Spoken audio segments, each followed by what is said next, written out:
जीही तो जीही कैसे हो बिना महल के, जीही तो जीही कैसे हो बिना महल के। होता बर्दाश्त नहीं उम्र भइल 20 साल के, जीही तो जीही कैसे हाय बिना महल के, जीही तो जीही कैसे रे यादवा बिना महल के, बिना महल के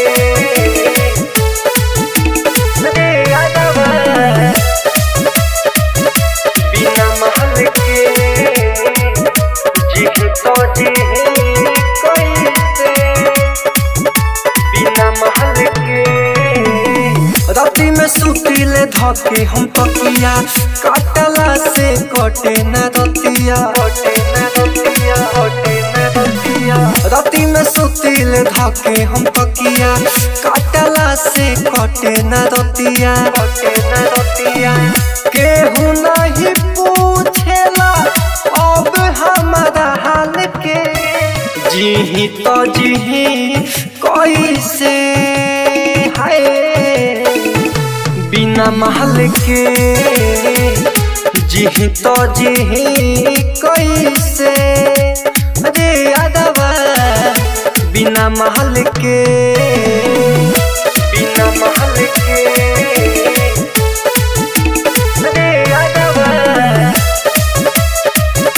बिना महल के, जीही तो जीही कैसे बिना महल के।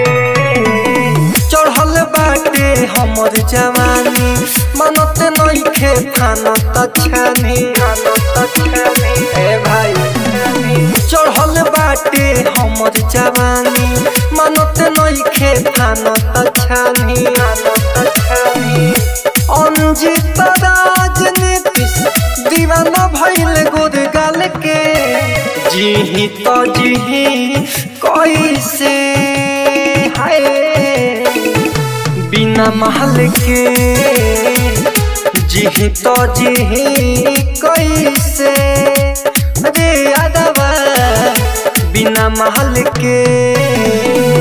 Recording studio contact number 7982720011।